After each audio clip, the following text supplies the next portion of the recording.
Mesdames et messieurs, les titres du journal sur AgriTV. Les fruits et légumes camerounais en passe d'être interdits sur les marchés européens. Une situation qui met en exergue le problème de qualité de ces produits et surtout de nombreuses failles dans le système sanitaire et phytosanitaire de contrôle.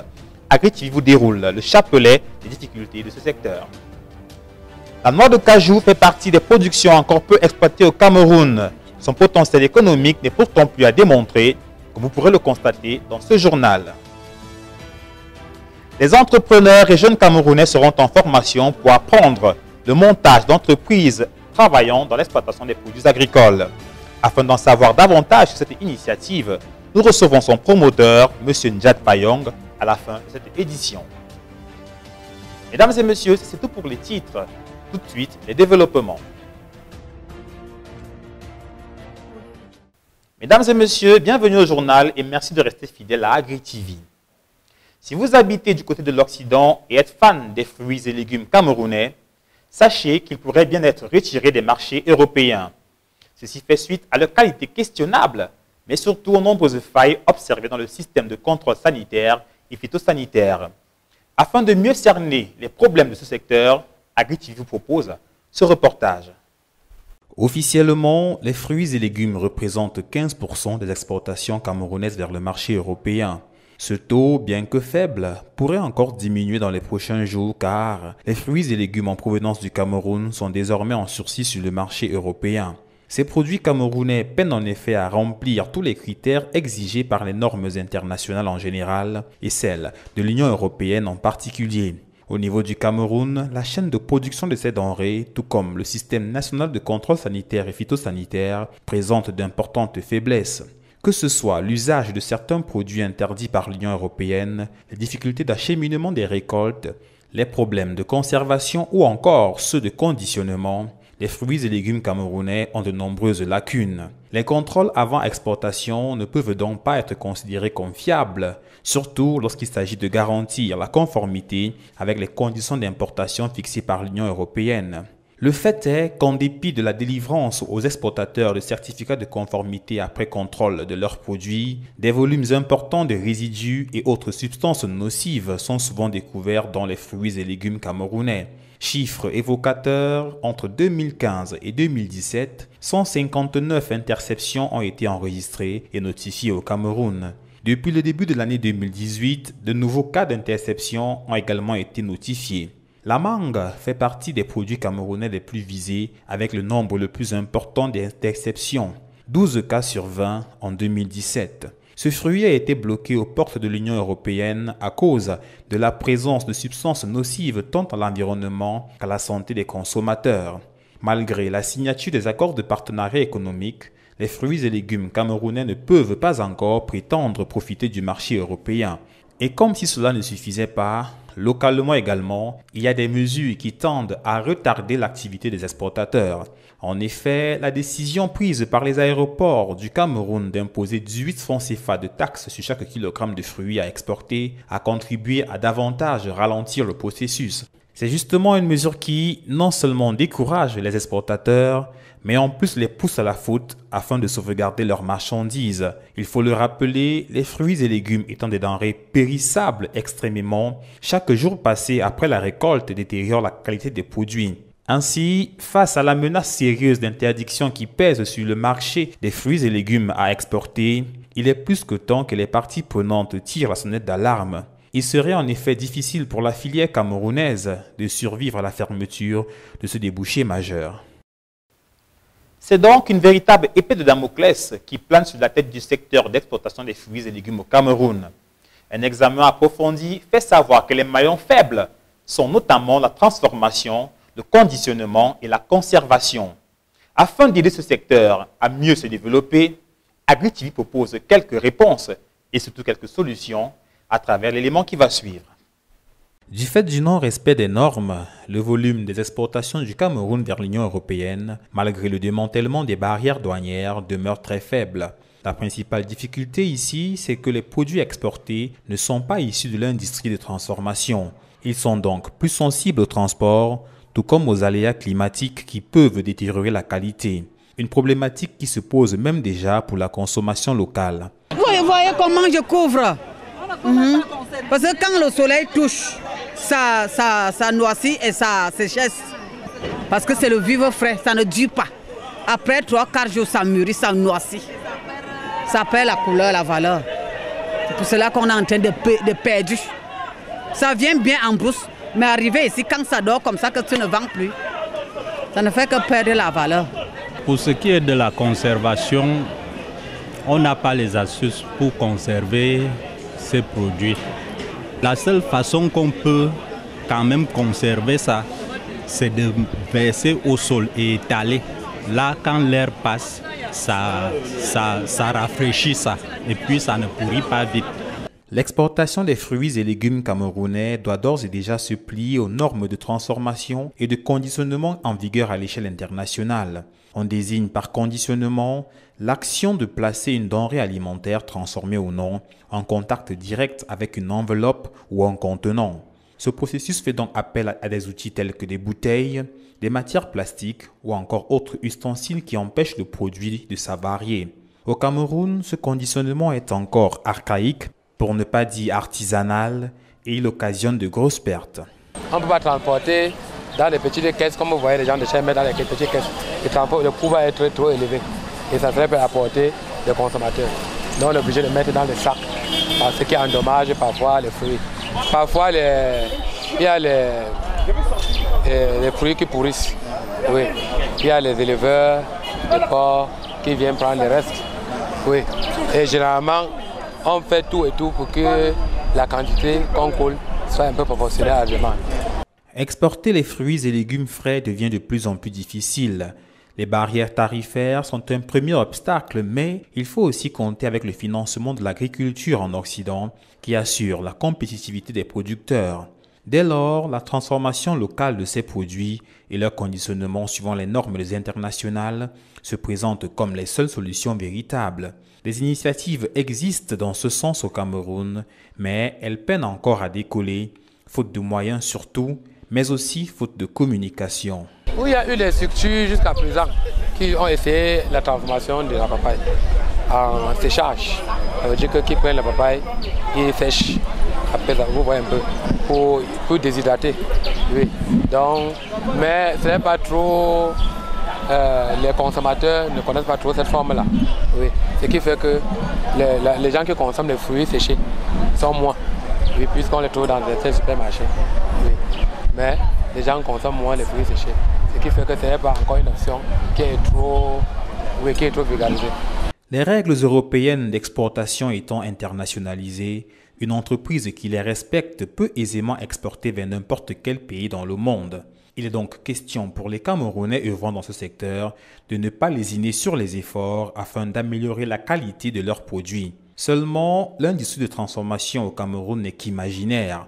L'industrialisation se fait de façon artisanale, pour ne pas dire primaire. Cette réalité amène donc les acteurs à adresser leurs doléances au gouvernement.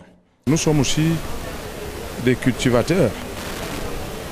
Bon, nous souhaitons, le Cameroun est un pays où on a beaucoup de terres, des terres fertiles. Mais nous avons un problème, une difficulté. La difficulté que nous avons, c'est au niveau de finances, de soutien. Nous lançons l'appel. Je lance l'appel au gouvernement de nous soutenir. Nous sommes prêts à le faire. Mais les moyens qui nous manquent, nous sommes prêts à le faire. Autant plus que nous avons même déjà créé certaines structures au prix de tout le monde. Puisque le gouvernement même a lancé, le gouvernement lutte contre la vie chère. Mais nous sommes prêts à le faire. Il faut que le gouvernement nous appuie dans cette lancée, qu'on le fasse pour qu'on le fasse. Investir dans le respect des normes européennes implique nécessairement de développer ces pôles de transformation et de conditionnement des produits agricoles en général. Loin d'être une perte de temps, ce processus propulsera le secteur agricole camerounais à un tout autre niveau de performance. C'est donc dans cette optique qu'il y a bientôt un an, c'était en mai 2017, l'Union européenne a lancé le programme Fit for Market. Avec une durée de 5 ans et une enveloppe de 25 millions d'euros, ce programme a pour initiative de renforcer les capacités des petits producteurs, des groupes d'agriculteurs et PME Il est donc question de leur faciliter l'accès aux marchés internationaux et nationaux, bien sûr en intégrant les questions sanitaires et phytosanitaires ainsi que les exigences du marché. Vivement donc que les résultats de cette initiative commencent à se faire sentir afin que l'épée de Damoclès qui pèse sur le secteur fruitier du Cameroun puisse être levée. Une autre plante qui a pourtant un fort potentiel économique, mais qui est encore très peu cultivée au Cameroun, la noix de cajou. Ce qu'il faut savoir, c'est qu'elle est cultivée dans l'extrême nord du Cameroun, mais essentiellement à des fins d'exportation. Les pays voisins ont pourtant fait de cette culture un véritable potentiel économique qui leur sert. William Bangonier nous en dit plus sur la noix de cajou, pourquoi pas, afin de susciter les consciences. Issue de l'anacardier, la noix de cajou, encore appelée anacarde, est une sorte d'amande comestible sous la forme cuite. Elle peut être grillée ou cuite à la vapeur, mais ne doit surtout pas être consommée crue car, sous cette forme, elle serait toxique. Consommée comme de l'arachide, la noix de cajou est un excellent apéritif. L'anacarde est l'un des meilleurs fruits de la famille des oléagineux. Il contient une grande variété de minéraux. La pluralité des valeurs de ce produit peut s'énoncer sur les plans thérapeutiques, nutritionnels, cosmétiques. En effet, la faible teneur en cholestérol de ce fruit pourtant riche en lipides diminue les risques de maladies cardiovasculaires chez les consommateurs, épargne la bile de certaines anomalies et est surtout sans risque pour les personnes atteintes de diabète et les personnes avec une forte masse pondérale. Au Cameroun, l'anacardier est majoritairement produit dans la partie septentrionale du fait des caractéristiques climatiques de cette partie du pays qui, aussi rudes sont-elles, sont fort heureusement les facteurs propices pour la culture de ce fruit. Cette plante vient donc s'inscrire parmi celles, ou plutôt les cultures de rente qui font la force de l'économie de la partie nord Cameroun au niveau de son secteur primaire.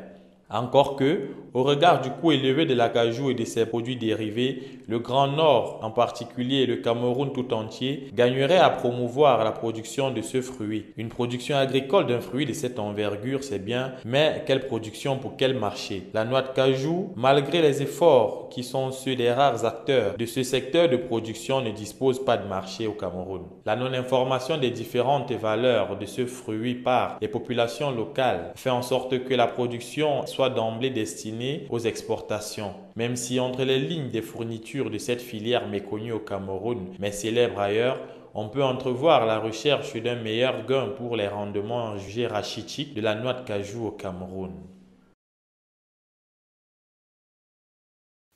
L'avenir du café camerounais réside dans sa transformation locale, mais aussi la promotion de sa consommation nationale. À cet effet, la torréfaction, qui consiste à passer un aliment à la flamme afin d'en dégager les arômes, est une étape de la transformation du café. Voici ce que savent les Camerounais au sujet de cette technique. Bon, c'est vrai que le mot torréfaction, je n'ai aucune idée, c'est vrai, je n'ai aucune idée. Pas du tout. Aucune idée. La torréfaction, à mon sens, c'est la transformation du café en grain, en café moulu. Peut-être de manière artisanale. Et à l'ouest, on connaît beaucoup de torréfacteurs. Torréfaction, là, moi, je ne connais pas. Je ne connais vraiment pas. Je n'ai vraiment pas d'idée. Torréfaction, je pense que ça renvoie au processus suivant lequel on enlève les peaux des fèves de café ou de cacao, mais je pense beaucoup plus du café. Nous vous l'annoncions en titre, nous recevons dans ce journal M. Njat Payong, promoteur de l'entreprise SPFBI. Initiateur d'un programme de formation, ils ont décidé de former les Camerounais et jeunes entrepreneurs à la création d'entreprises spécialisées dans la transformation des produits agricoles. Ainsi, bière, vin, liqueurs et autres conserves pourront désormais être produits localement et consommés dans le territoire camerounais. Afin d'en savoir plus, il est au micro de William Bangonier. Alors, c'est une formation dans la production à petite échelle. C'est une formation dans la production, fabrication, petite technique artisanale de fabrication de vin, de bière, de jus, de conserve, d'aliments, de transformation des produits des champs. Voilà, donc c'est aussi accompagné d'une section théorique qui consiste à donner à toutes ces personnes conformes toutes les stratégies nécessaires pour pouvoir commercialiser, pour pouvoir commencer petit, pour pouvoir développer, réussir leur structure, quoi. Donc, c'est vraiment une formation complète qui ont toutes les stratégies pour être certains que lorsqu'ils vont lancer leur microstructure, que ce soit dans l'agroalimentaire, qu'ils puissent être sûrs de réussir. Voilà, donc production, transformation et commercialisation à travers un système de micro-industrie. Donc, c'est des petites sociétés. Des petites sociétés, oui. Donc, dans notre formation, nous nous inspirons beaucoup plus des normes sanitaires internationales. Parce que là, vous savez, la première norme même, c'est l'éthique, hein, l'éthique morale. Lorsque vous êtes quelqu'un de propre et que lorsque vous faites des choses proprement, déjà, c'est déjà une forme de norme. Voilà, donc nous les sensibilisons et ensuite nous mettons à disposition les documents, des normes sanitaires nationales et internationales en nous basant beaucoup plus sur le Codex Alimentarius. Tous les éléments qui doivent logiquement entrer dans une étiquette seront abordés, ces sujets seront abordés pendant la formation. Ce ne sont pas les gens à faire la macro-industrie, à de produits 1 tonne, 10 tonnes, non, non, non, non. C'est la micro-industrie. Vous produisez des petites quantités que vous revendez et que vous réinjectez le bénéfice dans votre production progressive. Il n'y a pas de perte possible. Il n'y a pas de perte possible. Pourquoi? Parce que la stratégie est totalement encerclée, totalement cernée. Et le propriétaire, le jeune entrepreneur ou la personne qui se lance a la parfaite maîtrise de son process de la terre à la bouche de son client. Donc, c'est totalement sous contrôle. Et non seulement c'est éliminer les risques des échecs, c'est aussi essayer autant que peut se faire d'éliminer tous les intermédiaires. Parce que généralement, vous avez remarqué, hein, moi je suis pour la promotion de la logique du make and sell. Et c'est en cela que les Africains aujourd'hui doivent se mettre. Être capables de produire. Nous sommes à notre 4e édition. C'est la 4e édition. Nous avons eu une première formation à Abidjan, une formation à Douala en février, une formation à Paris, une formation encore à Douala récemment. Et ils ont adhéré parce qu'on a pu leur répondre aux questions, à toutes leurs craintes. Et par la suite, on leur a mis au point, enfin, on leur a apporté tous les éléments qui pouvaient leur permettre de se lancer. Et nous avons d'ailleurs en gestation toute une série de produits, aussi bien dans la bière, dans les vins, dans les boissons naturelles comme la sève de raffia, la stabilisation de sève de raffia, dans l'emballage sous vide des beignets, les produits alimentaires, les sauces, les mets africains. Donc nous avons d'excellents retours. Où que l'on vive, l'homme doit pouvoir se réaliser là où il vit. Et il faut juste avoir les stratégies élaborées au contexte. Il faut juste avoir les stratégies élaborées. Doit leur revenir 2 fois tout simplement parce que on a été sollicité. Hein. Après la première formation de février, on a été énormément sollicité par des personnes spécifiquement pour venir, parce qu'elles voulaient vraiment se former en retour. Cette formation de Yaoundé, c'est une formation et après, on laissera le temps aux gens qu'on a formés de pouvoir vraiment se déployer. De telle sorte qu'on ne refera des formations qu'au bout d'un certain temps. Donc l'objectif n'est pas de former à la chaîne, à la masse, mais surtout d'être dans le qualitatif plutôt que le quantitatif. Nos produits sont totalement innovants. 100% de mes produits sont faits à base de produits locaux. Vin à base de produits locaux. Sauce tomate en bocaux. Un ndolé en bocal. Hein, ce sont des produits, on s'arrange à faire des produits qu'on ne trouve pas ailleurs. On s'arrange à les conditionner, à leur apporter une bonne touche de modernité qu'il faut. Donc ce sont des produits innovants. Ce sont des produits, la bière à base de manioc, la bière à base de maïs, la bière à base de patates douces. Donc ce sont tous des produits innovants. Donc au-delà de la dimension de devoir évacuer la crainte de croire qu'on va venir avec un nouveau produit sur le marché ou alors qu'on va venir concurrencer les autres. Vous savez, c'est la guerre économique. Hein.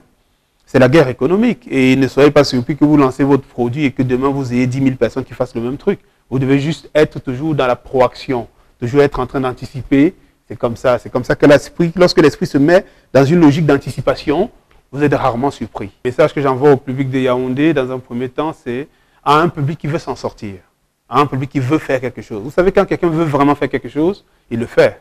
Il le fait. Donc, c'est un public qui veut faire quelque chose, qui veut se lancer dans la transformation et la production, qui veut se lancer dans la micro-industrie, qui veut se lancer, qui veut avoir accès à des solutions. Voilà. Donc, on est disponible, on est là pour eux et on tiendra compte de tous les éléments pour leur faire réussir leur succès, pour leur faire réussir dans leur entreprise. Voilà.